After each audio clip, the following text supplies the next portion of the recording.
This Spurs team really needed this win today, and they came in clutch and sure as hell delivered after a two-game losing skid to those pesky Warriors. So, moving on to another California team, Sacramento, we had business to handle, especially one particular guy on our team that used to play for this opposing ball club that we faced. Swipa the Fox. There was no Wembenyama today.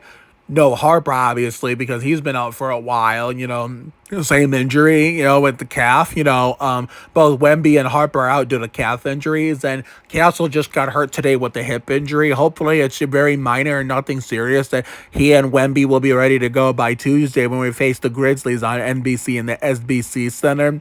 But this was the Swipa revenge game against his old team, and he poured a double-double on, like, Kerry Wampler, but trade Swipa, right? Yeah, trade Swipa my fucking ass. He tore that shit up like Texas Terry Labonte against his former team, and I knew he would do good for that reason, because it was his old team that he started his career with, and Harrison proved and loved that he's Mr. 100% again. Living up to his nickname that Sean Elliott on our channel Fox Southwest with him and Jacob Toby gave him that nickname for a damn good reason. And this should have been an easy win, right? It should have been a piece of cake. Well, we did cut it close with them many, many times throughout the course of the game where, the Kings stayed in it, and just showed a lot of confidence and a lot of fight and effort to stay in it. But we kept our foot on the gas even when that was the case, and, managed to keep them at bay and prevent them from giving over the hump. And with Wembenyama out of action,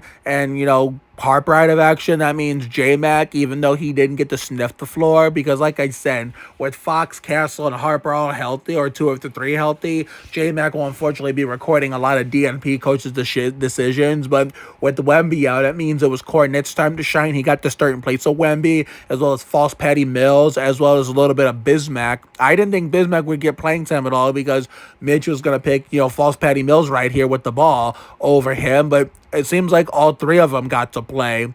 Bismack, Cornet, and false Patty Mills. So, therefore, all of them got to sniff the floor, except Bismack only sniffed the floor for like a minute or two, while false Patty got more minutes than Bismack did. So, therefore, I can understand that, even though I'm not rooting for that imposter and Patty Mills number, because number 8 should be in the fucking rafters right now, along with 15 and 31. But that tangent is neither here or there, even though I've talked about it so many times, considering Mitch Johnson, the Holtz, R.C. Buford, Brian Wright popping the front office don't fucking learn their lesson when it comes to those numbers. But anyway, we'll save that discussion for another day, another video. But the Spurs, look at this.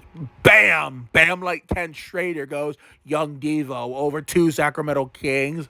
And speaking of, the Spurs and Kings, in terms of people who used to play for these clubs, Fox was not the only person who played for a former club here. We have 3 former Spurs on the team, in which I think one of them didn't get a chance to play. I mean, Dougie McBuckets, or as I like to call him, because he had a bad game, which is more times than having a good game, Dougie McBricks. We had DeRozan, of course, doing the same thing that makes you laugh, makes you cry. And of course, the king of pissing it up, Drew Shitbanks, who stunk up the joint in San Antonio, considering, how horrible he was and couldn't play it for shit when he was in a Spurs uniform, which is why I'm glad they used the shitbag is off my team. And whenever he comes back to face his former ball club, ever since leaving the Spurs, 80% of the time that use the shitbag takes a fucking L like he deserves, just to prove how much he sucked monkey in San Antonio. So therefore, fuck Drew Shitbanks and everything he stands for. I'm glad we beat the Kings today. That way the Spurs can show him who his fucking daddy really is. So therefore,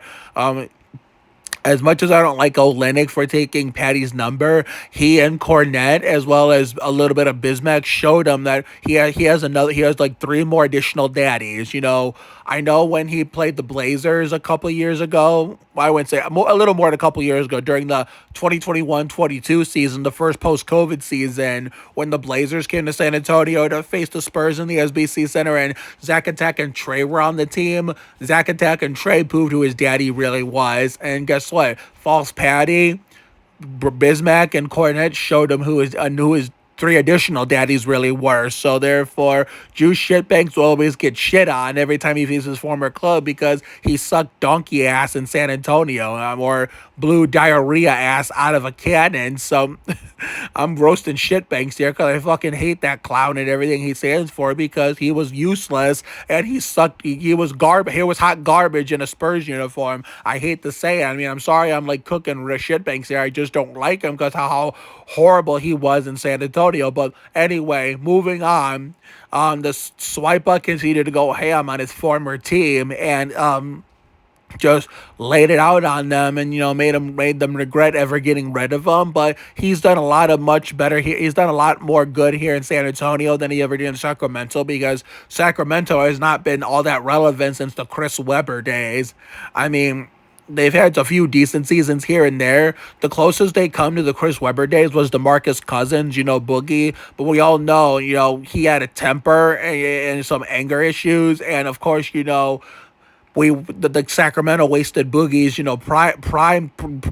wasted the prime of Boogie's career by, giving him bad season after bad season. And then Swipa was there. Did Swipa play with Boogie? Correct me in the comments if I'm wrong, but I could have swore they played together. And if they didn't, Swipa was their next big star, only for him to, go to San Antonio to be San Antonio's next, best player alongside Wemby and Castle and potentially Dylan Harper if Dylan could show some potential and stay healthy within these next few years once he gets back from injury this year and, stays healthy for the next several years that he is in San Antonio. And hopefully with, this being the first good season and fun season since, the 2016-17 season, the Live and La Vida Lab right here, the first year without Duncan due to retirement, I think Harper is in good hands to stay in San Antonio. And of course, the first star to pick San Antonio since the imposter and Bruce Bowen's number, the fans want him off the team, but not me. I mean, at least the Aldridge hate was justified because he never should have been able to take Bowen's number. He was mid, too.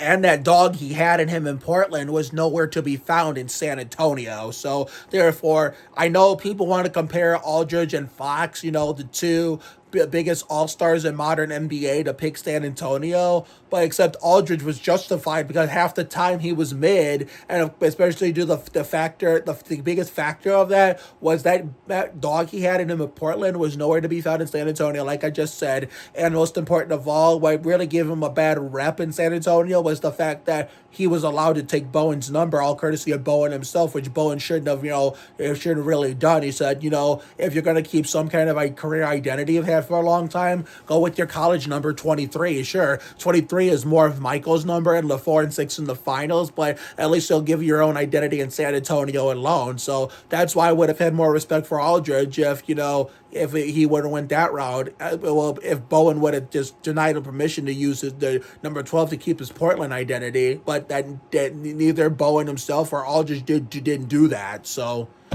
at least the Aldridge hate was justified considering he was starting to decline in his final years in San Antonio. Fox is still relatively new and is still, building chemistry with Wemby and Castle. So get this chemistry in San Antonio needs time to gel, and then we can just go from there. So therefore, the Spurs are back in the win column against, Swipa's former team as the king of pissing it up took an L, as well as the former quote-unquote Lone Star DeMar, and the guy who didn't even get to suit up and play. Actually, he suited up, but didn't even get the chance to play. He recorded DMP. Dougie McBricks took an L. So therefore, the next game will not be till Tuesday against the Grizzlies, and Ja Morant, the guy best known for playing with guns in the NBA, again, the SBC San Antonio on NBC. The next, game with Jacob and Sean, which we'll have to watch in the form of NBA TV, because NBA TV is really notorious for not hiring their own announcers and using the announcers that are they usually use the announcers of whoever is the home team. They'll usually use the local broadcast and disguise that as a national televised broadcast. So with the Spurs being home, we'll get to listen to Jacob and Sean, and we'll be mine and Emily's anniversary. So again, Emily and I were not able to find a way for us to come here to watch the game with us in its entirety and stay for the whole thing, no matter what her and I would be able to do or not be able to do, because my mom has to work the next day. I mean, yeah, my dad's taking us out to dinner. But thing is, either way, it's still not going to work because he can't stay for the whole thing and like for almost the whole night, because then we have to worry about, my mom taking her home, and then, us, or potentially having a sleepover if we're going to take the next day off. So it's a lose-lose situation. So therefore, either way, it wasn't going to work, even though we did try. So her second Spurs game won't be till Christmas Day, when we play the defending champion Thunder in OKC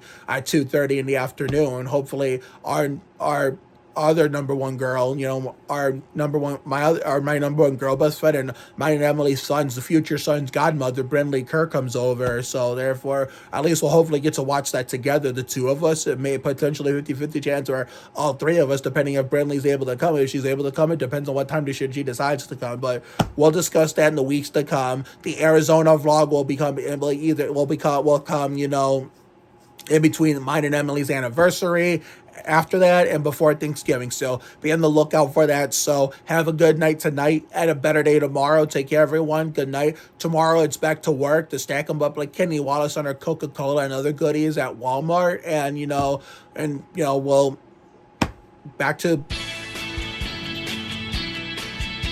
to Spurs ended up on Tuesday against John Morant, the gun guy, and the Memphis Grizzlies on NBC and SBC San Antonio. So I will see you all for the next Spurs game review, or whatever Spurs roundup episode we do next. And I guess for the next video in general, see you all for whenever that may be. And as always, go Spurs, go. Yo, who say you gotta be a big man to compete in the NBA? Not us, Sheldon. That's right. Allen and Jerome. That's us. We gonna creep on in. Creeping like a creeper. And drop some Stephon Marbury inner city funk. I'd love to see the face of the fool trying to D my slamming moves to the hole. Yo, David, you may be bigger than me, but you need to get yourself some Coppertone lotion. Why that, baby? Because you just got burned. Go, Spurs, go!